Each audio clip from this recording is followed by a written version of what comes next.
Millionær finder tvillingbabyer. Uden for herregården sin obligationer 2 uger senere. Regnet pisket hardt mod vinduerne i Erik Bergs imponerende herregård. Den mangemillionære magnaten så distraheret på regndråbene, som rant ned over glasset, mens tankene hans gik gennem de sidste opkøbene i forretningsimperiet hans. Ved 45 års alder havde Erik bygget et sandt imperium fra bunden af, baseret udelukkende på rationelle og strategiske beslutninger. Kontrol var hans mantra, og følelser var en luksus, han ikke kunne tillade se. Dørklokken ved hovedindgangen gjaldede gennem nattens stilhed og rev Erik ud af tankene. Han rynkede panden forundret. Han ventede ikke besøg på denne tiden, og specielt ikke i slægt vejr. Med faste skridt gik han mod indgangen, forberedt på at møde hvad som helst. Da han åbnede døren, traf den kalde vinden og regnede ham i ansigtet. Men det var ikke det, som tog pusten fra ham.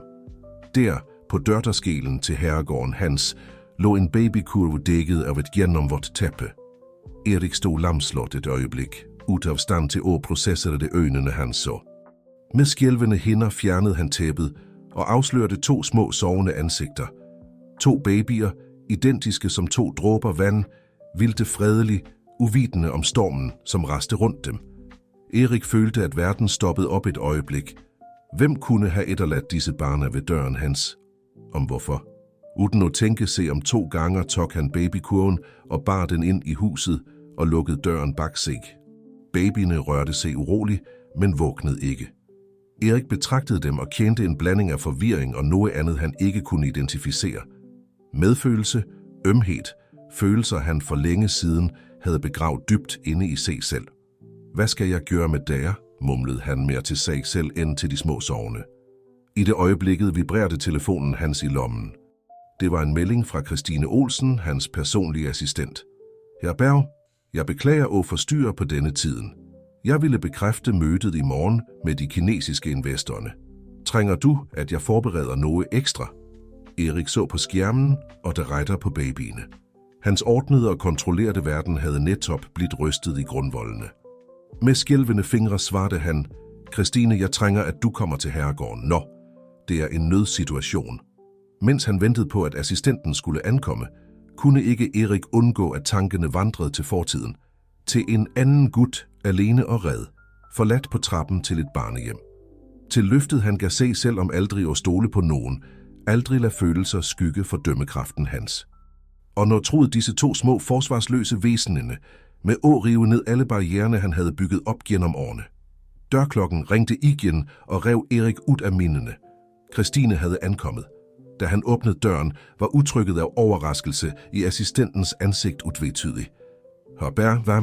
Begyndte hun at sige, men stoppede, da hun så babykurven med babyene. Christine, jeg trænger din hjælp, sagde Erik med en stemme, han ikke genkendte som sin egen. Jeg ved ikke, hvad jeg skal gøre. Mens Christine kom ind i herregården og lukkede den våde paraplyen, indså Erik, at han var i færd med at begive sig ud på den største udfordringen i sit liv. En udfordring, ingen forretningsstrategi havde forberedt ham på. Næste morgen gryede grå og fugtig, som om himlen genspejlede forvirringen, som herskede i Erik Bergs sind. Siddende på kontoret sit med en urørt kop kaffe foran sig, observerede han Christine, som forsigtigt vuggede en af babyene, mens den andre sov fredelig i kurven. Herr Berg, begyndte Christine med en myg, men bestemt stemme, vi må tage en beslutning. Vi kan ikke beholde disse barner her på ubestemt tid uden en plan. Erik strøg sig over ansigtet og kendte vægten af en søvnløs nat. Jeg ved, Christine, men hvad forventes det, at jeg skal gøre? Jeg kan ikke bare kvitte mig med dem. Ingen har foreslået det, sir, svarede Christine, og så på ham med en blanding af forståelse og beslutsomhed. Men vi har alternativer. Vi kan kontakte barneværnet, lede efter et adoptionsbyrå. Erik rejste sig bråt og gik bort til vinduet. Nævnelsen af barneværnet havde vækket minder, han helst ville holde begravet. Nej, sagde han bestemt. Jeg sender dem ikke til et system, som... Han stoppede, klar over, at han var i færd med at afsløre mere, end han havde tænkt. Christine så nysgerrig på ham, men pressede ikke. I stedet nærmede hun se ham med babyen i armene. Herr Berg, kan jeg være ærlig med dig? Erik nikkede, taknemmelig for assistentens ærlighed. Jeg tror, disse barn er her af en grund. Kanskje det er på tide, at du vurderer et andet perspektiv i livet dit. Erik så på babyen Christine holdt. Øjnene til den lille åbnede se og så på ham med en uskyld, som fuldstændig afvæbnede ham. Christine, jeg ved ikke, hvordan man er far. Mit liv, mit arbejde, det er ikke plads til dette. Med al respekt, sir, svarede Christine med et smil. Jeg tror, du undervurderer dig selv. Jeg har set dig lede et imperium. Hvem siger, at du ikke kan opdrage 2 børn? Erik strakte instinktivt ud armene, og Christine gav ham babyen. Idet han holdt den, kendte han en varme, han ikke havde oplevet på årevis. Greit, sagde han til slut, stemmen knapt hørbar. Vi tager vare på dem, midlertidigt, til vi finder en passende løsning. Christine nikkede, men Erik kunne se et glimt af anerkendelse i øjnene hendes. Udmærket beslutning, hr. Berg. Nå, hvis jeg kan foreslå, tror jeg det første vi trænger er at købe nogle essentielle ting. Blejer mors mælkerstatning klar? Erik blunkede, overvældet af situationens realitet. Selvfølgelig. Tag dig af det, Christine. Og aflys mødene mine for i dag. Jeg tror, vi har mye at gøre. Mens Christine forlod kontoret for at ordne det nødvendige, blev Erik stående og se på babyen i armene sine. For første gang på mange år følte han, at han mistede kontrollen over sit nøje strukturerte liv. Og overraskende nok plagede det ham ikke så mye, som han havde forventet. De følgende uger var en hvirvelvind af aktivitet. Eriks herregård, tidligere et fristed for orden og ro, blev fyldt med babygråt, natflasker og blejeskift. Erik, vant til at delegere opgaver, fandt sig selv i færd med at lære ting, han aldrig havde forestillet sig. En kveld, mens han prøvede at ro ned en af tvillingene, opdagede Erik sig selv nynne på en vuggesang, han troede, han havde glemt. En melodi, moren hans plejede at synge, før hun forlod ham. Mindet, i stedet for at gøre ham trist, fyldte ham med en fornyet beslutsomhed. Jeg skal ikke være som hende, hviskede han til babyen, som endelig sovnede i armene hans. Jeg skal ikke forlade der. Christine, som tilbragte stadig mere tid i herregården for at hjælpe til med tvillingene, observerede forvandlingen af chefen sin med en blanding af undring og stolthed. Den kalde og beregnende manden væk plads for nogen mere menneskelig, mere sårbar. Men etterhvert som Erik fordybede sig mere i sin rolle som midlertidig far, begyndte det at opstå komplikationer i forretningsimperiet hans. Tabte møder, udsatte beslutninger, konkurrenter, som udnyttede hans distraktion. En ettermiddag, mens Erik mødte en af babyerne, kom Christine ind i rummet med et bekymret udtryk. Hr. Berg, vi har et problem. Styret stiller spørgsmål ved dit engagement i selskabet. Det er rygter om et muligt mistillitsforslag. Erik så på babyen i armene sine, og det retter på Christine. For første gang i sit liv befandt han sig ved et vejskille, da vejen videre ikke var klar. Christine, sagde han til slut, jeg tror det er på tide at tage en endelig beslutning. Disse barna, jeg kan ikke bare give dem bort. Ikke nå. Christine smilte, som om hun havde ventet på dette øjeblikket. Jeg forstår, sir. Hvad vil du, jeg skal gøre? Forbered en pressekonference, svarede Erik, stemmen ladet med beslutsomhed. Det er på tide, at verden får møde arvingene til Berg-imperiet. Mens Christine gik for at ordne alt, så Erik ud af vinduet, klar over, at han var i færd med at ændre kursen i livet sit for altid. Udfordringerne, han ville møde, ville være enorme, men for første gang på mange år følte han, at han havde et formål udover tallene på en bankkonto. Det Erik ikke vidste, var, at hans beslutning om at adoptere tvillingene ville udløse en række hændelser, som ville teste ikke bare hans evne som far, men også hans skarpsindighed som forretningsmand og hans styrke som menneske. Vejen, som lå foran ham, var fuld af uventede svinger, hemmeligheder, som skulle afdækkes, og en konspiration, som ville true alt, han havde bygget op. Men for nå, mens han holdt babyen i armene sine, følte Erik Berg sig, for første gang på længe, virkelig levende. Månederne fløj forbi for Erik Berg. Adoptionen af tvillingerne, som han havde døbt Magnus og Lukas, havde blivet årets nyhed i forretningsverdenen. Mange så på det som et mesterstykke i PR, en måde at mygge op imaget til den nådeløse magnaten. Men for Erik var virkeligheden mye mere kompleks og personlig. En søndag morgen, mens han lekte med barna i herregårdens hage, lagde Erik mærke til noget mærkeligt. Magnus, altid den mest urolige af de to, syntes fascineret af en gammel lommeklokke, Erik havde beholdt som et minde efter sin biologiske far. Den lille gutten så på den med en uvanlig intensitet for et barn på hans alder. Liker du den, lille ven? Spurgte Erik og nærmede sig sønnen. Magnus bæblede noget uforståeligt og sagde det retter, til Eriks overraskelse tydeligt. Bedstefar. Erik frøs til. Hvordan kunne Magnus kende til det ordet? Og ender mere, hvordan kunne han associere det med en genstand, som tilhørte en mand, som havde død længe før tvillingerne blev født? Den kvelden, mens Barna sov, fandt Erik sig selv i færd med Ågå gennem de få ejende linde. Tvillingerne havde kommet med den regnfulde natten. Han ledte efter et spor, en forbindelse, som kunne forklare Magnus' mærkelige opførsel. Det var da han så det. I hjørnet af tæppet, som havde dækket kurven den natten, brodret med gylden tråd, stod initialerne MB. De samme initialerne som faren Hans, Morten Berg. Opdagelsen tog pusten fra Erik. Var det muligt, at tvillingene havde en eller anden forbindelse med hans biologiske familie? Eller var det bare et elaboreret sammentræf? Bestemt på at komme til bunds i sagen, kaldte Erik Christine ind til et hastemøde på kontoret sit. Jeg trænger, at du undersøger alt du kan om tvillingenes oprindelse, sagde han og viste hende initialerne på tæppet. Det er noget her, som ikke stemmer, Christine. Og jeg har en følelse af, at dette bare er toppen af isfjeldet. Christine nikkede, men Erik lagde mærke til et glimt af uro i øjnene hendes. Er det noget, Christine? Spurgte han, interesseret i assistentens reaktion. Nej, sir, det er bare at... Christine nølte et øjeblik, før hun fortsatte. Er du sikker på, at du vil rippe op i dette? Nogle gange er det bedst at lade fortiden ligge. Christines ord genlød i Eriks sind. Hvad vidste hun, som han ikke vidste?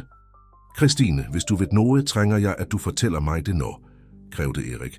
Stemmen hans blandede autoritet med et snev af bøn. Christine trak pusten dybt, før hun snakkede. Herr Berg, det er noget, jeg må tilstå. Natten tvillingene kom. Det var ikke en tilfældighed, at jeg var tilgængelig for at komme så raskt. Erik følte, at gulvet bevægede sig under fødderne hans. Hvad mener du? Jeg vidste, at Barna skulle blive lagt ved døren din, faktisk. Jeg hjalp til med at koordinere det hele. Afsløringen faldt som en bombe i rummet. Erik sank ned i stolen sin og prøvede at processere informationen. Hvorfor, Christine? Hvorfor vil du gøre noget sligt? Christines øjne fyldtes med tilbageholdte tårer. Fordi nogen kontaktede mig. Nogen, som sagde, de kendte til din fortid har. Berg. Nogen, som hævdede, at disse Barna er dine nevøer. Erik følte, at verden snurrede rundt ham. Nevøer. Men han havde ingen søsken med mindre. Min far, mumlede Erik. Siger du, at min far havde andre barn? Christine nikkede langsomt. Ansigtet hendes en blanding af skyld og bekymring.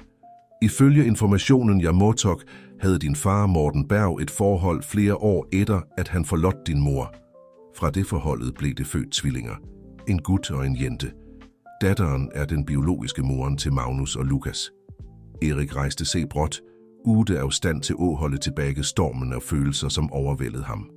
Han gik bort til vinduet. Sindet hans prøvede desperat at få brikkerne i dette uventede puslespillet til at passe sammen.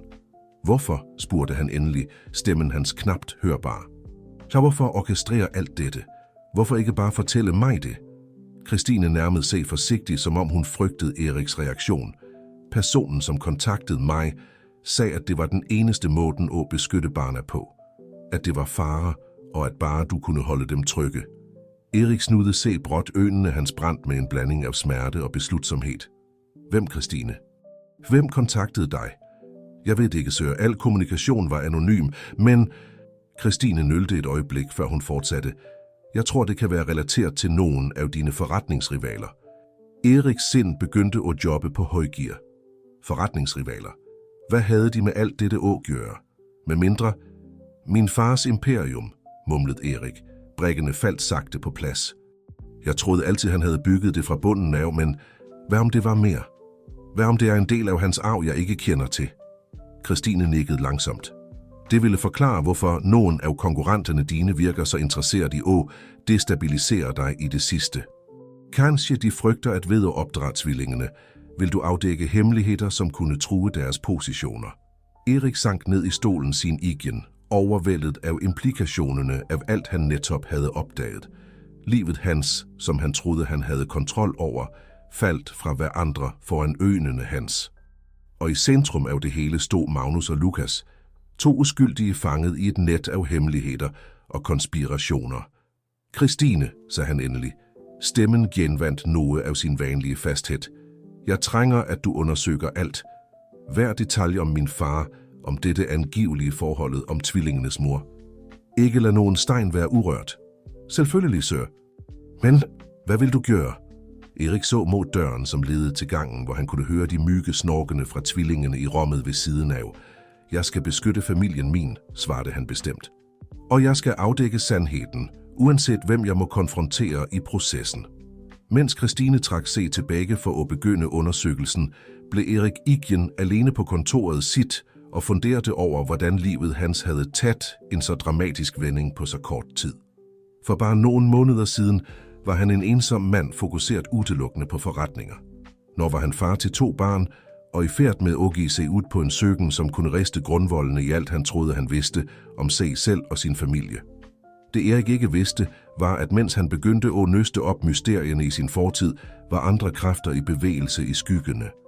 Rivaler, som så hans distraktion som en mulighed til at undergrave hans imperium. Og en mystisk figur, som observerede på afstand, ventende på det rette øjeblikket til at træde ind på scenen og afsløre endda mere forbløffende sandheder.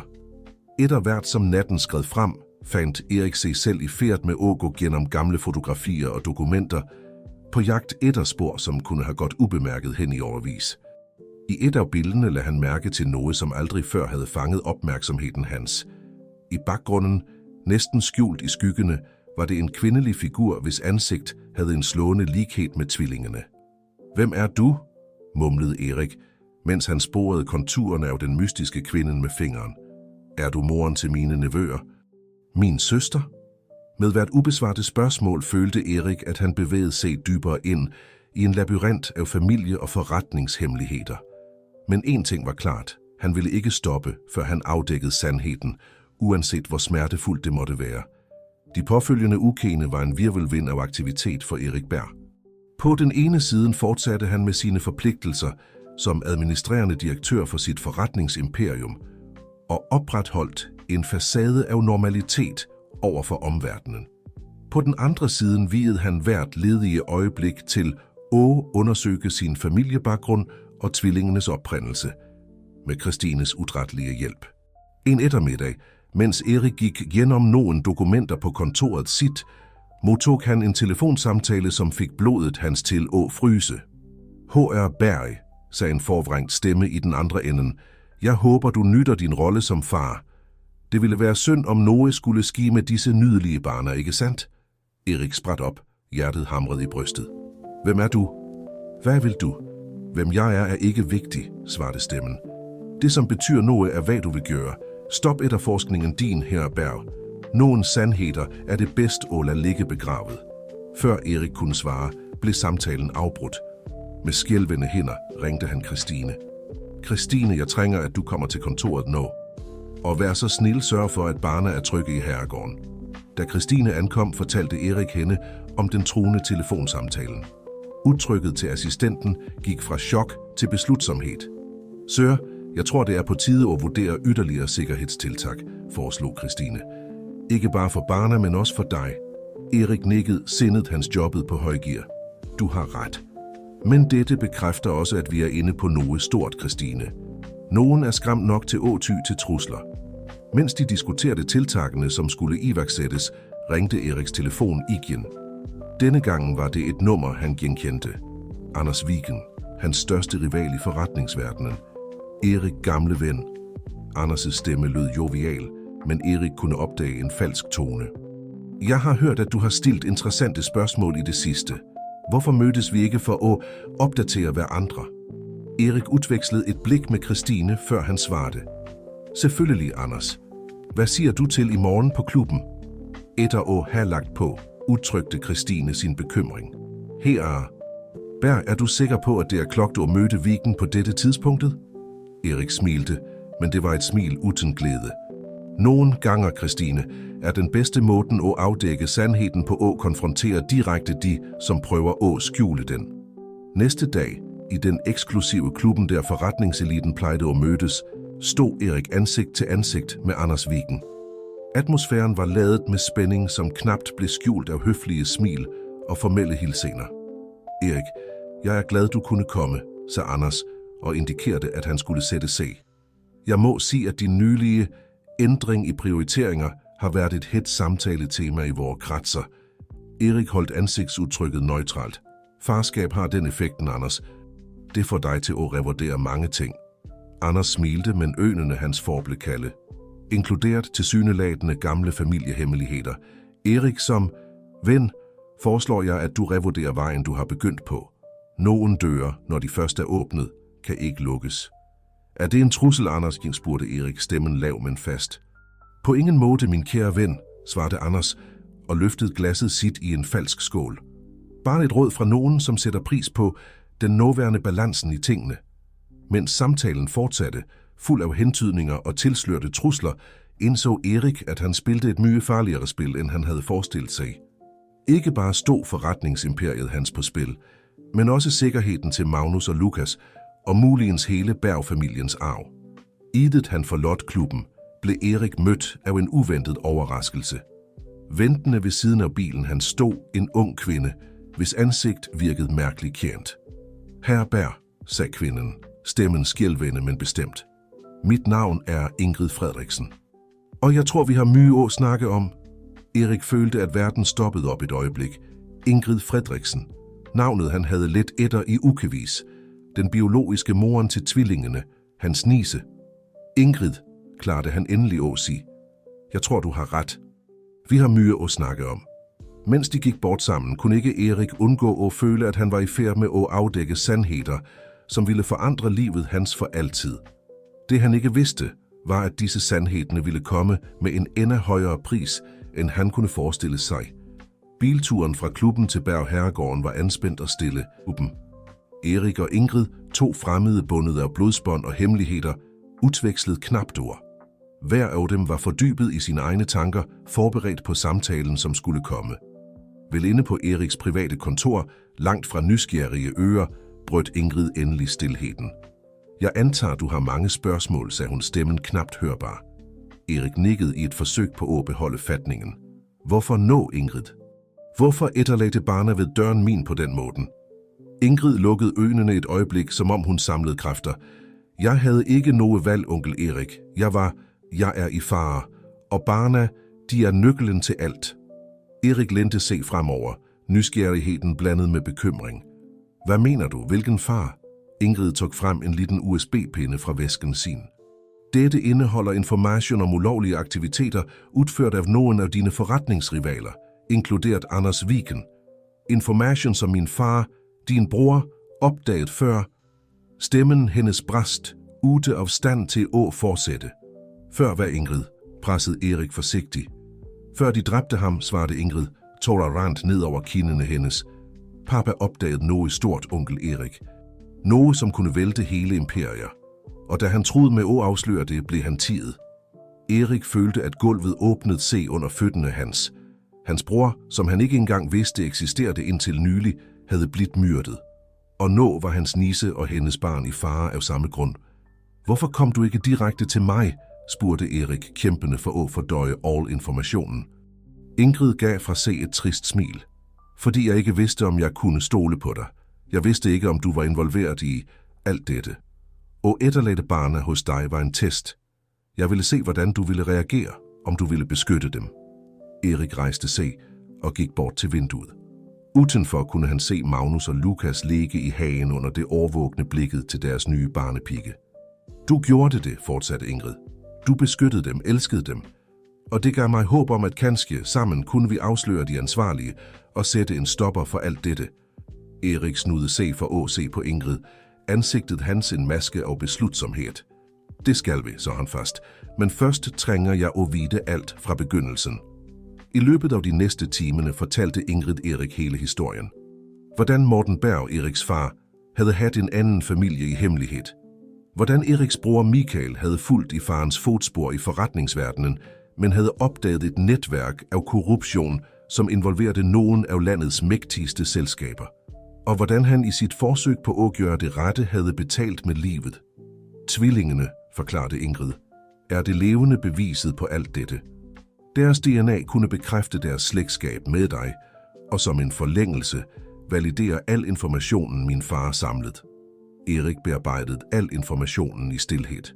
Hans verden, som han troede han kendte så godt, havde forvandlet sig til en labyrint af løgner og forræderi.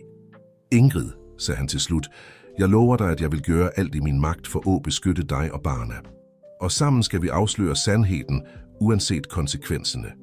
Mens de forselede pagten med en klem, den første klemmen mellem onkel og niece, kunne ikke Erik undgå at føle, at de stod på kanten af et stup. Ingrids afsløringer havde åbnet en Pandoras æske, og nu stod de over for kræfter langt mægtigere og farligere, end de havde forestillet sig. Det Erik ikke vidste, var, at Anders Viken og hans medsammensvorne i dette øjeblikket planlagde sit næste træk. Et træk, som ville sætte på prøve ikke bare Eriks beslutsomhed, men også de familiebåndene, han netop havde opdaget. Spillet havde begyndt, og indsatsen kunne ikke været højere. Dagene, som fulgte efter Ingrids afsløring, var en virvelvind af aktivitet for Erik Berg. Splittet mellem sin rolle som administrerende direktør, far og nå beskytter af en eksplosiv familiehemmelighed, følte Erik, at han balancerede på en knivsæk. En morgen, mens han spiste frokost med tvillingene, stormede Christine ind i spisestuen med et blegt bekymret ansigt. "Herberg, vi har et problem," sagde hun og rakte ham et netbræt. "Det har netop kommet ud i alle medier." Erik så på skærmen og følte, at gulvet åbnede sig under fødderne hans. Overskriften lød: "Berg-imperiet under lupen. Efterforskning for svindel og hvidvasking og penge." "Hvad i al verden er dette?" mumlede han, mens han febrilsk scrollede gennem nyheden. "Det ser ud, som om nogen har lækket falsk information til pressen," forklarede Christine. "De anklager selskabet for ulovlig praksis, og..." Hun tog en pause og så på Barna. "De stiller spørgsmål ved adoptionen af tvillingene." Erik lukkede øjnene et øjeblik i et forsøg på at beholde roen foran Magnus og Lukas. "Christine, tag Barna med til barnepikken og samle det retter det juridiske teamet. Vi må slå tilbage." Mens Christine tog med C-tvillingene, ringte Erik til Ingrid. "Ingrid, ser du nyhederne?" spurgte han så snart hun svarede. "Ja, onkel," svarede hun, stemmen skælvende. "Tror du, det var dem?" "Jeg er sikker," sagde Erik. "Det er deres måde at presse os på, men vi skal ikke give etter." I løbet af dagen blev Erik involveret i en kamp på flere fronter. På den ene side jobbede hans juridiske team udrætteligt for at tilbagevise anklagene og forberede et modsøgsmål for ærekrænkelse. På den andre side måtte Erik konfrontere et nervøst styre og investorer, som truede med at trække sin støtte. Midt i kaoset modtog Erik en uventet telefonsamtale. Det var Anders Viken. "Erik, gamle ven," sagde Viken, stemmen overstrømmende af falsk bekymring. "For en beklagelig situation. Ved du, hvad jeg kunne hjælpe dig ud af denne knibe?" "Til hvilken pris, Anders?" spurgte Erik, stemmen ladet med mistillid. Ingenting kompliceret. Jeg trænger bare, at du overleverer visse oplysninger, som jeg tror, du har i din besiddelse.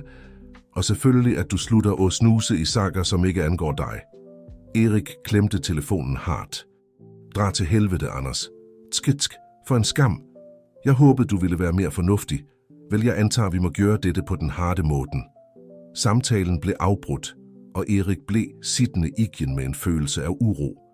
Han vidste, at Viken ikke ville stoppe for noget for at få tak. Informationen Ingrid havde arvet fra sin far. Den kvelden, mens Erik gennemgik dokumenter på kontoret sit, hørte han en lyd fra tvillingenes rum. I udgangspunktet troede han, det var barnepigen, men en sjette sans fik ham til at løbe dit. Da han åbnede døren, stod han ansigt til ansigt med en mand klædt i svart, som holdt Lukas. Magnus gråt i sengen sin. "Ikke et skridt nærmere, Herberg," advarte indtrængeren. "Med mindre du vil, at noget skal ske med den lille." Erik løftede hænderne sindet jobbet på højgear. "Hvad vil du?" spurgte han, i et forsøg på at holde sig rolig. "Du ved det allerede. Informationen. Du har 24 timer på at overleve den, ellers tager vi begge næste gang." I det øjeblikket hørtes et dumt slag, og indtrængeren faldt til gulvet. Bak ham stod Christine, som holdt en ødelagt vase. "Jeg tror, vi bør ringe politiet, Herberg," sagde Christine, mens hun tog Lukas i armene sine. Erik nikkede og omfavnede Magnus.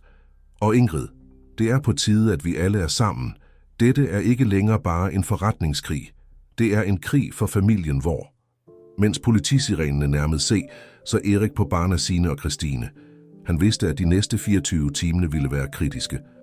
De måtte handle raskt og beslutsomt, hvis de skulle sætte en stopper for dette mareridtet en gang for alle. Det Erik ikke vidste, var, at kidnappingsforsøget bare var begyndelsen.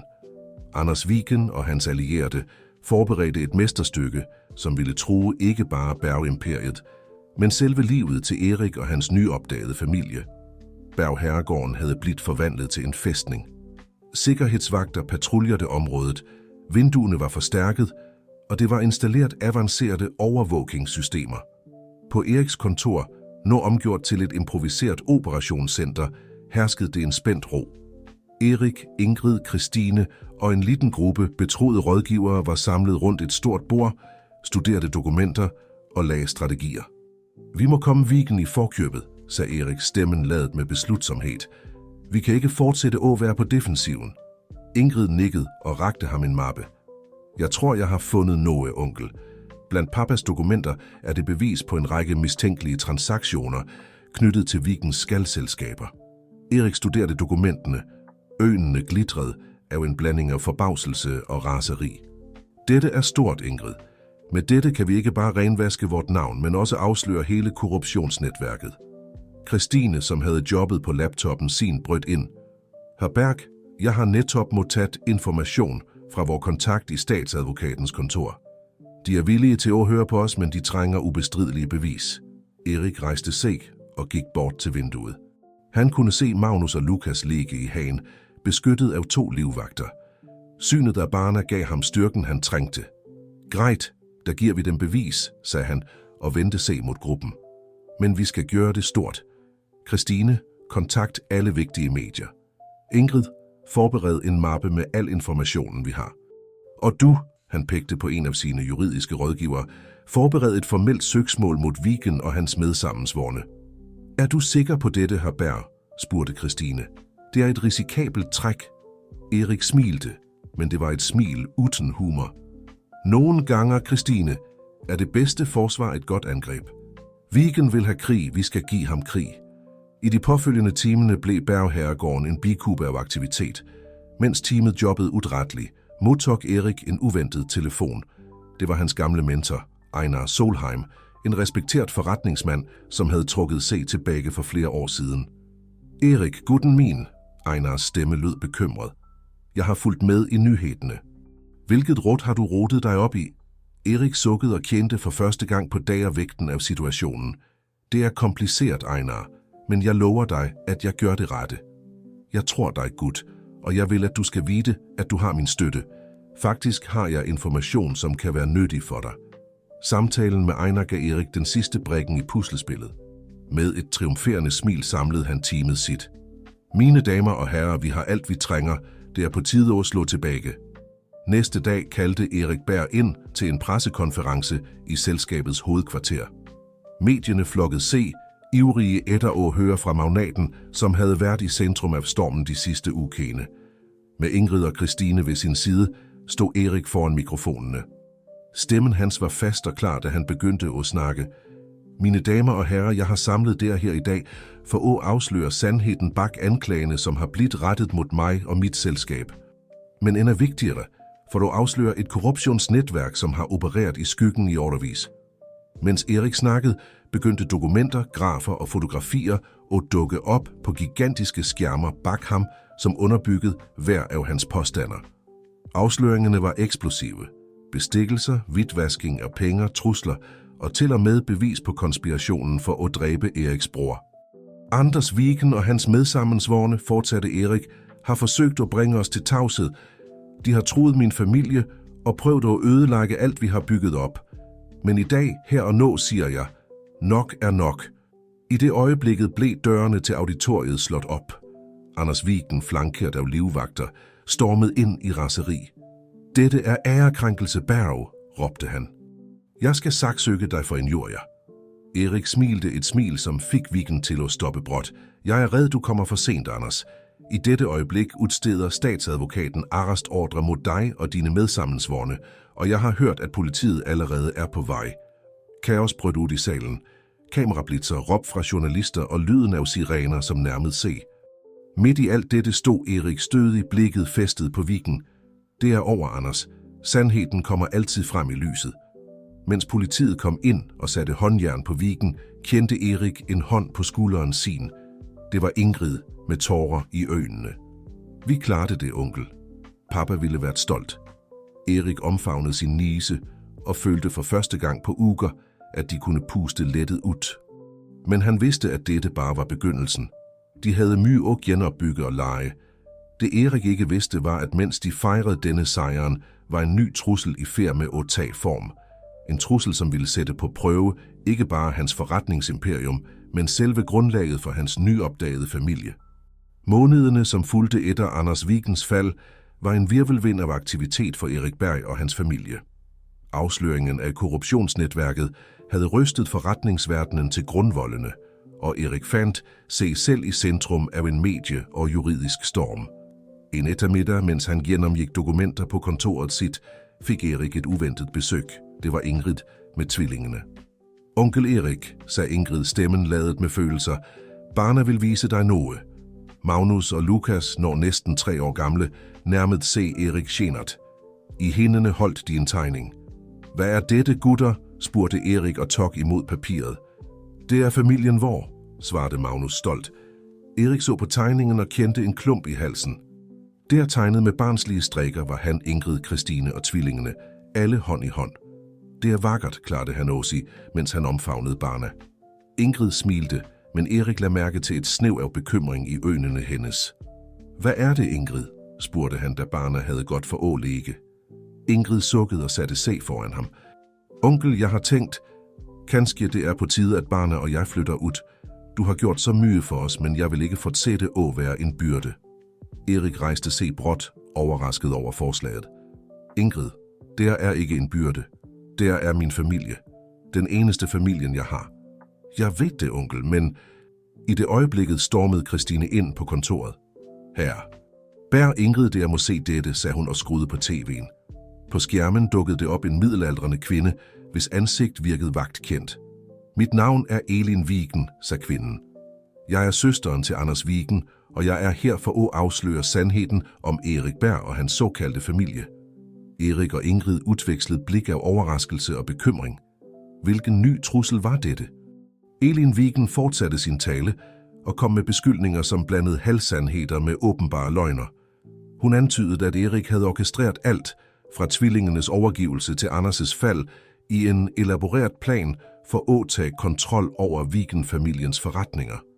Dette er en katastrofe, mumlede Erik og skruede af tv'en. Akkurat når vi troede alt havde rodet sig ned. Ingrid nærmede sig sin onkel og lagde en hånd på skulderen hans. Vi skal møde dette sammen, onkel, som en familie. Erik nikkede, taknemmelig for støtten, men han vidste, at de havde en lang vej foran sig. De påfølgende dagene var en frenesi af møder med advokater, PR-rådgivere og selskabets ledere. Elin Wigens optræden havde genoplevet tvivl og spekulationer, og Erik fandt sig nok engang kæmpende for at beskytte ikke bare sit imperium, men også sin familie. En kvæld, mens Erik jobbede sent på kontoret sit, hørte han et forsigtigt bank på døren. Det var Christine. Herr Berg, har du et øjeblik? Erik nikkede og bad hende komme ind. Han lagde mærke til, at Christine virkede nervøs, noget som var uvanligt for hende. Hvad er det, Christine? Hun trak pusten dybt, før hun snakkede. Sir, det er noget, jeg må tilstå. Noget, jeg har holdt skjult, siden tvillingene kom ind i livende vore. Erik strammede sig, forberedt på, hvad som måtte komme. Jeg hører, sagde Erik. Stemmen blandede nysgerrighed og bekymring. Christine lukkede øjnene et øjeblik, som om hun samlede kræfter, før hun fortsatte. Herr Berg, jeg kendte din bror Michael. Faktisk var vi vældig nære. Erik lænte sig fremover, overrasket over denne afsløringen. Hvad mener du med nære? Christine svælgede hardt, før hun svarede. Vi var forelsket, siger Michael, og jeg havde et forhold. Det var han, som bad mig tage vare på dig og selskabet dit, hvis noget skulle ske med ham. Eriks sind snurrede. Så mange brikker i puslespillet begyndte at falde på plads. Hvorfor fortalte du mig ikke dette før, Christine? Jeg var red, sir. Red for, at du ikke ville tro mig, at du ville tro, jeg var involveret i alt dette rotede. Og så, da tvillingene kom, Christine tog en pause. Øjnene fyldtes med tårer. Jeg kunne ikke undgå at elske dem, som om de var mine egne. Erik rejste sig og gik bort til vinduet i et forsøg på at bearbejde al denne nye informationen. Efter et øjebliks stilhed vendte han sig mod Christine. Er det noget mere, jeg bør vide? Christine nikkede sagte. Ja, sir. Jeg tror, jeg ved, hvem som virkelig er tvillingenes mor. I det øjeblikket, som om skæbnen havde bestemt sig for at gribe ind, blev døren til kontoret slået op. Ingrid kom ind, ansigtet blækt og hænderne skælvende, mens hun holdt et papir. Onkel Erik, Christine, jeg har netop modtaget resultaterne af DNA-testene, jeg bestilte i hemmelighed. Erik og Ingrid udvekslede overraskede blik. Hvilke tester? Spurgte Erik. Ingrid trak pusten dybt, før hun svarede. Jeg ville være sikker, onkel. Jeg ville vide, om jeg virkelig er den, jeg tror, jeg er. Med skælvende hænder gav Ingrid papiret til Erik. Han læste det raskt, øjnene vidåbne af overraskelse. Dette kan ikke være rigtigt, mumlede han. Christine nærmede sig, ansigtet en blanding af frygt og håb. Hvad står det her? Bær? Erik så på de to kvinderne foran sig, de to personerne han stolte mest på, og følte, at verden vaklede under fødderne hans. Ifølge dette, sagde han til slut, er Ingrid ikke min niece. Hun er min datter. Stilheden, som fulgte denne afsløringen, var øredøvende. Ingrid sank ned i en stol, ansigtet hendes en maske af chok og forvirring. Christine, på sin side, så ud til at kæmpe mod en indre storm. Men det er ikke alt, fortsatte Erik, stemmen hans knapt hørbar. Tvillingene er ikke mine nevøer, de er mine barnebarn. Rommet syntes å snurre rundt de tre. Så mange løgner, så mange hemmeligheder. Alt kom for en dag på en gang. Jeg forstår ikke, klarte Ingrid endelig at sige. Hvordan er dette muligt? Erik sank tungt ned i stolen, sin sindet jobbet på højgear, for at få brikkerne i dette nye puslespillet til at passe sammen. Din mor, sagde han til slut, og så på Ingrid. Det må have været nogen jeg havde et forhold til for mange år siden. Nogen, som bestemte sig for ikke at fortælle mig om din eksistens. Christine tog et skridt fremover, ansigtet hendes en blanding af skyld og beslutsomhed. Jeg tror, jeg kan forklare det, herr Berg, sagde hun mygt. Ingrids mor var min ældre søster, Sofia. Afsløringerne syntes ikke at have nogen ende. Erik og Ingrid stirrede på Christine, ventende på en forklaring. Sofia jobbede for din far for mange år siden, herr Berg, fortsatte Christine. Hun fortalte mig om forholdet deres om Ingrid, men hun fik mig til at love, at jeg skulle holde det hemmeligt. Da Michael opdagede sandheden, kontaktede han mig. Han ville beskytte Ingrid og tvillingene. Ingrid rejste sig pludselig, ansigtet hendes en blanding af følelser. Så, du er min tante? Og du har vidst alt dette hele tiden? Christine nikkede, tårer rant ned over kindene hendes. Jeg er så lei mig, Ingrid. Jeg ville fortælle dig det, men... Erik løftede en hånd og afbrød samtalen. Vent et øjeblik. Hvis Ingrid er min datter, og tvillingene er hendes barn, hvem er faren? Stilheden, som fulgte dette spørgsmålet, var tung, ladet med spænding. Ingrid så ned i gulvet, ude af stand til at møde Eriks blik. Faren, begyndte Ingrid, stemmen hendes knapt hørbar. Faren til tvillingene er Anders Vigen Junior, sønnen til Anders Vigen. Afsløringen faldt som en bombe i rummet. Erik følte, at verden faldt sammen rundt ham. Hans datter, hans barnebarn, knyttede på denne måten til hans største fiende. Herregud, mumlede Erik og strøk sig over ansigtet. Hvordan havnede vi i denne situationen? I det øjeblikket, som om universet ønskede at lægge til ender en vri i denne allerede komplicerede historien, ringte Eriks telefon. Det var et ukendt nummer. Med hjertet hamrende i brystet svarede Erik og satte telefonen på højttaler. Hallo? En kendt stemme, en han ikke havde hørt på flere 10 år, fyldte rummet. Hej Erik, det er Sofia. Jeg tror, det er på tide, at vi snakker. Sofias stemme, klar og fast til trods for årene, som havde gått, fyldte rummet. Erik, Ingrid og Christine så på hverandre, lamslået af overraskelse. Sofia, klarte Erik endelig at sige. Etter så mange år. Jeg ved, Erik, svarede Sofia. Jeg ved, vi har mye at snakke om. Kan jeg antage, at Ingrid og Christine er sammen med dig? Erik nikkede, selvom han vidste, at Sofia ikke kunne se ham. Ja, de er her. Og vi har netop opdaget sandheden, eller i hvert fald deler af den. Et suk kunne høres i den andre ende af linjen. Jeg forstår. Jeg antager, det er på tide, at derfor vide hele historien. Kan jeg se der? Personligt mener jeg. Erik så på Ingrid og Christine, søgte deres godkending. Begge nikkede sagte. Greit, Sofia. Hvor og når? Nå, hvis det er muligt, jeg er uden for huset dit, Erik. Afsløringen tog dem på sengen. Erik gik bort til vinduet og så ganske rigtigt en bil parkeret foran herregården. Okay, sagde han til slut. Vi venter på dig. Minutter senere kom Sofia ind på kontoret. Til trods for årene var hun fortsat en vakker kvinde, med det samme mørke håret og de gennemtrængende øjnene Ingrid havde arvet. Hej alle sammen, sagde hun mygt, blikket vilte på hver af de tilstedeværende. Erik var den første til at snakke. Sofia, jeg tror du skylder os en forklaring. Hun nikkede og satte sig i en stol, Christine tilbød hende. Du har ret, Erik. Jeg skylder jer alle en forklaring. Specielt dig, Ingrid, sagde hun og så på datteren sin med øjne fulde af kærlighed og anger. Ingrid, som havde været stille frem til da, snakkede med skælvende stemme. Hvorfor, mamma? Hvorfor forlod du os? Hvorfor al denne hemmeligholdelsen? Sofia lukkede øjnene et øjeblik, som om hun samlede kræfter. Alt begyndte for mere end 30 år siden, begyndte hun. Jeg jobbede for Morten Berg, din far Erik. Vi var unge, vi forelskede os. Men tingene blev komplicerede. Erik afbrød hende. Komplicerte hvordan? Din far opdagede forholdet vort, fortsatte Sofia. Han godkendte det ikke. Han troede, jeg bare var interesseret i familiens penge. Han troede med at ødelægge karrieren min, hvis jeg ikke holdt mig under dig. Men det forklarer ikke, hvorfor du drog uden at fortælle mig om Ingrid, sagde Erik. Stemmen blandede smerte og frustration. Sofia nikkede. Du har ret. Sandheden er, at jeg opdagede noget. Noget om din fars forretninger, Erik. Noget ulovligt og farligt. Afsløringen faldt som en bombe i rummet. Erik følte, at gulvet bevægede sig under fødderne hans. Hvad opdagede du? Din far var involveret i et netværk af hvidvasking af penge og påvirkningshandel. Da jeg konfronterede ham, troede han mig. Ikke bare mig, men dig og vort ufødte barn. Ingrid brød ind, stemmen ladet med følelser. Er det derfor, du drog for at beskytte os? Sofia nikkede, tårer rant ned over kindene hendes. Ja, kære.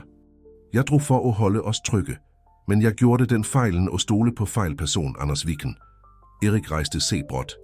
Viken, hvad har han med alt dette at gøre? Viken var din fars rival, Erik. Jeg troede, han kunne hjælpe mig at afsløre sandheden. Men han viste sig at være like korrupt som Morten. Han udpressede mig i årevis, truet med at afsløre min position for din far, hvis jeg ikke samarbejdede. Christine, som havde lyttet i stilhed, snakkede for første gang. Og Michael, hvordan passer han ind i alt dette? Sofia så på søsteren sin med en blanding af taknemmelighed og sorg. Michael opdagede sandheden på egen hånd. Han tog kontakt med mig, ville hjælpe. Men Viken fandt ud af det og vel der ved, hvad som skete. Stilheden, som fulgte, var tung, ladet med tilbageholdte følelser og smertefulde sandheder. Til slut snakkede Ingrid, stemmen hendes knapt hørbar. Og Anders Junior. Vidste han? Sofia ristede på hovedet. Nej, kære. Anders Junior vidste ingenting om dette. Han elskede dig virkelig. Erik, som havde bearbejdet al denne informationen i stilhed, nærmede sig Sofia. Hvorfor nå, Sofia? Hvorfor bestemte du dig for at komme nå og fortælle alt dette? Sofia så ham ret i øjnene. Fordi Viken ikke længere har magt over mig, takket være dig, Erik. Og fordi det er på tide, at familien vor er forent. Det er på tide at lege sårene. Erik så se rundt. På Ingrid, hans datter, på Christine, som havde været hans urokkelige støtte i overvis, og på Sofia, kvinden han aldrig sluttede at elske. Han kendte en blanding af følelser, smerte for de tabte årene, sinde for løgnene, men også håb for fremtiden. Du har ret, sagde han til slut. Det er på tide at lege sårene. Men det er også på tide at skabe retfærdighed. I det øjeblikket, som om skæbnen ville sætte deres nylig formede familieenhed på prøve, ringte Eriks telefon. Det var hans sikkerhedschef. Herre Berg, vi har et problem. Elin Viken er på nyhederne. Hun truer med at afsløre information om tvillingene. Hun siger, hun har bevis for, at de er retmæssige arvinger til Viken-formuen. Erik så på familien sin, samlet for første gang etter så mange år med hemmeligheder og løgner. Det ser ud til, at vor kamp endnu ikke er over, sagde han bestemt. Men denne gangen skal vi møde den sammen.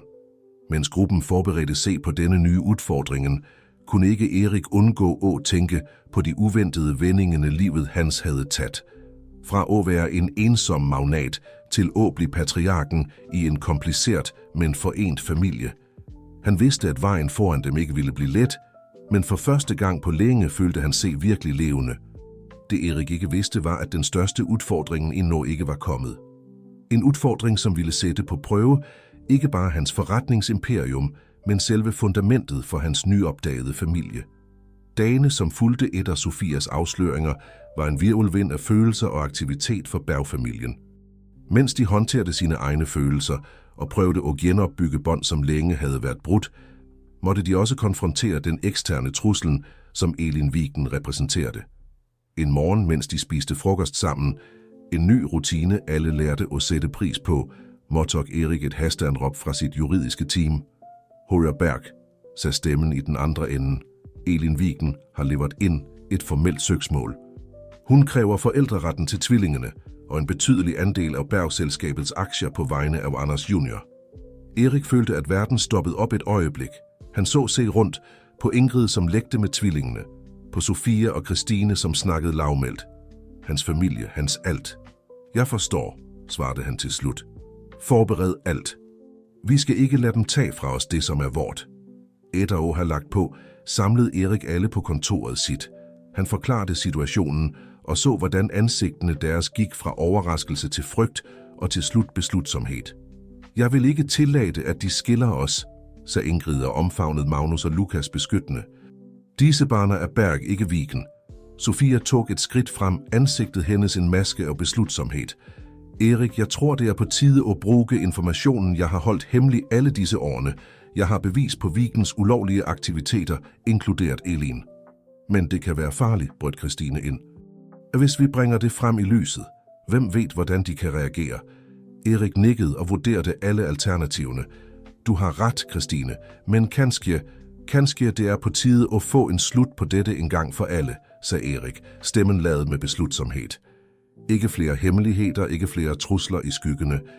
Det er på tide, at sandheden kommer frem i lyset. Ingrid nærmede sig faren og lagde en hånd på skulderen hans. Jeg er med dig, papa. Lad os gøre det, som er nødvendigt for at beskytte familien vor. Erik så på datteren sin og kendte en blanding af stolthed og frygt.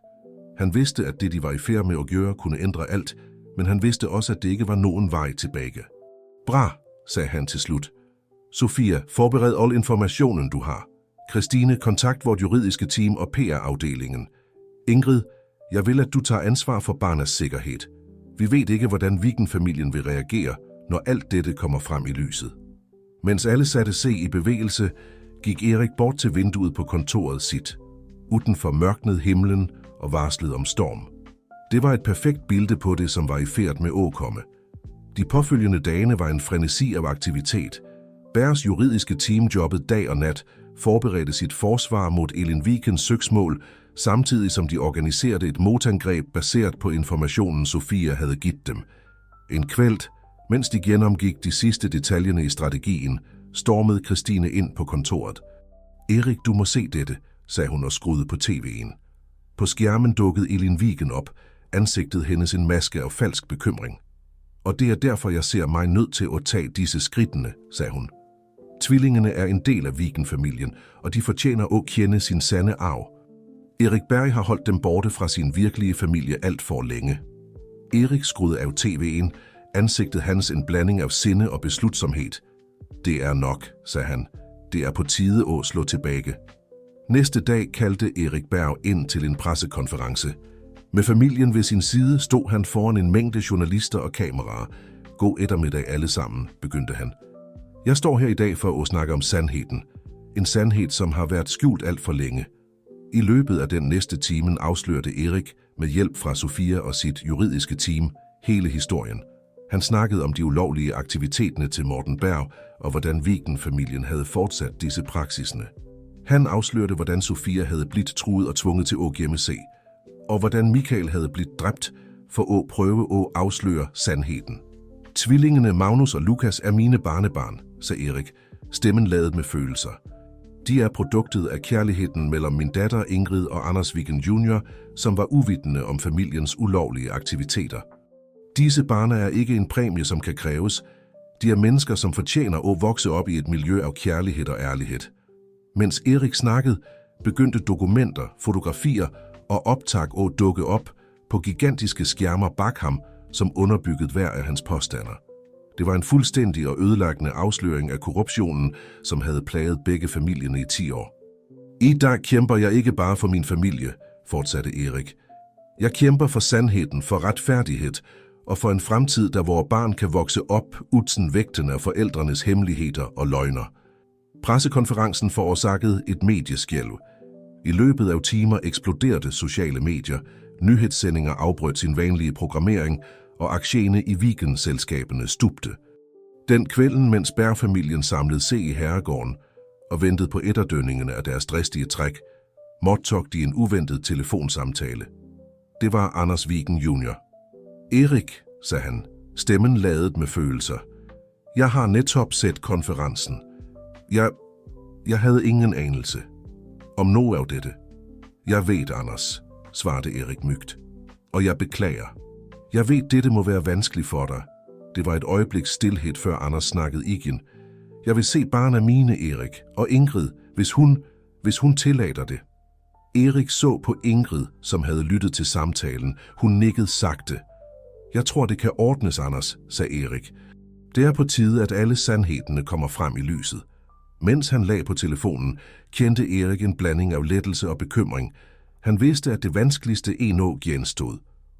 Genopbygge tillid, lege gamle sår og skabe en ny fremtid for sin nylig udvidede familie ville ikke blive let. Men mens han så se rundt på Sofia, Christine, Ingrid og tvillingene, vidste Erik, at det var værd at kæmpe for. For første gang på længe følte han håb. Et håb født ikke af magt eller penge, men af kærlighed og sandhed. Det Erik ikke vidste, var, at denne stormen, selvom den var voldsom, bare var forspillet til en fred, han havde længtet efter hele livet. En fred, som endelig var inden rækkevidde, hvis han havde styrke til at holde fast ved den. Månederne, som fulgte efter den offentlige afsløringen, var en virvelvind af forandringer for Berg-familien. Eriks forretningsimperium oplevede rystelser, men kom ud stærkere og mere transparent. Faldet til Vigen-familien efterlod et tomrum i markedet, som Erik med sin nye forretningsetik raskt fyldte. Men de mest betydningsfulde ændringerne skete indad i familien. Anders Vigen Jr., frikendt for enhver involvering i familiens ulovlige aktiviteter, havde blivet en konstant tilstedeværelse i tvillingenes liv. Ingrid, selvom hun var forsigtig i begyndelsen, lærte at stole på ham igen. En solfyldt eftermiddag, mens den udvidede familien samlede sig i hagen til Bergherregården for en grillfest, observerede Erik scenen med en blanding af undring og taknemmelighed. Sofia og Christine pratede livligt, mens de forberedte salater. Ingrid og Anders Jr. legte med tvillingene på græsplænen. Det var et billede, som for bare et år siden ville have virket umuligt. Det er utroligt, ikke sandt, sagde en stemme ved siden af ham. Det var Einar Solheim, hans gamle mentor, som Erik havde inviteret som en måde at lukke cirklen på. Erik nikkede. Et smil formede sig på ansigtet hans. Nogle gange har jeg fortsat vanskeligt for at tro det, Einar. Efter så mange år med ensomhed og hemmeligheder, Einar lagde en hånd på Eriks skulder. Du fortjener det, gutten min. Du har kommet langt. I det øjeblikket løb Magnus og Lukas mod Erik, de små ansigtene lyste op af glæde. Bedstefar, råbte de i kor. Kom og leg med os. Erik lå og lod barnet dra ham bort til græsplænen. Mens han legte med barnebarnet, kendte han en varme i brystet, som ikke havde noget at gøre med det der middagssolen. Senere, da alle havde sat sig ned for at spise, rejste Erik sig og holdt op et glas. Familie, begyndte han, stemmen ladet med følelser. Venner. For et år siden var livet mit vældig anderledes. Jeg troede, at kontrol og magt var det eneste, som betydede noget. Men dere, han så på hver af de tilstedeværende, lærte mig, at det findes mye mere værdifulde ting. Kærlighed, familie, sandhed. Han tog en pause, forsøgte at kontrollere skælvingen i stemmen. Vi har været gennem mye sammen. Løgner, forræderi, tab. Men vi har også fundet tilgivelse, kærlighed og en ny chance. Denne familien, vor familie, er et vidnesbyrd om, at det aldrig er for sent at forandre sig og heles og elske. Ingrid rejste sig og omfavnede faren sin. Tårer glitrede i øjnene hendes. En efter en sluttede de andre sig til omfavnelsen og dannede en cirkel af kærlighed og støtte. Da alle havde sat sig igen, tog Sofia ordet. Erik har ret, sagde hun, og så på alle de tilstedeværende.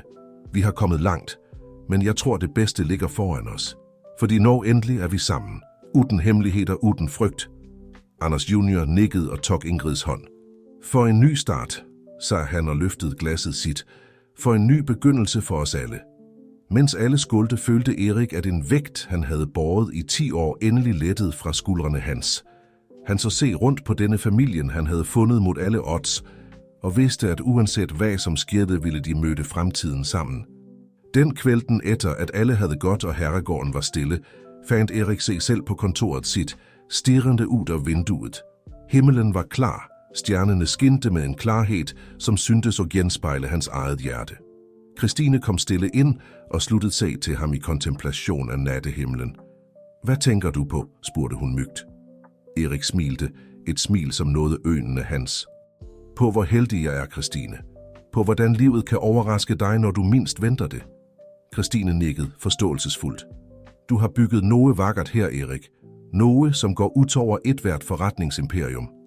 Nej, korrigerede Erik mildt. Vi har bygget det sammen, alle sammen. De stod i stilhed et øjeblik og nød freden, de havde fundet. Ved du hvad, sagde Erik til slut. Hele livet mit troede jeg, at succes blev målt i tal, i kontrakter, i magt. Men nu forstår jeg, at virkelig succes ligger i øjeblik som i dag. I latteren til barnebarnet mine, i kærligheden fra datteren min, i tilliden fra familien min. Christine smilte og tog Eriks hånd. Og i kærligheden du har fundet, ikke sandt? Erik så på hende, overrasket et øjeblik, før han nikkede sagte. Ja, jeg antager det. Mens solen begyndte at titte frem i horisonten og malte himlen i rosa og gyldne toner, kendte Erik Berg en fred, han aldrig før havde oplevet. Han vidste, at vejen ikke altid ville være let, at det ville komme udfordringer. Men for første gang i sit liv var han ikke red for fremtiden. For nu forstod han, at den sande magten, den sande rigdommen ikke lå i bankkontoen hans eller i forretningsimperiet. Den lå i kærligheden fra familien hans, i styrken af båndene, de havde smidt gennem modgang. Og mens den nye dagen gryede, var Erik Berg, engang den ensomme magnaten, nå patriarken i en forent familie, klar til at møde alt fremtiden måtte bringe. For nu vidste han, at uanset hvad som skete, ville han aldrig være alene igen.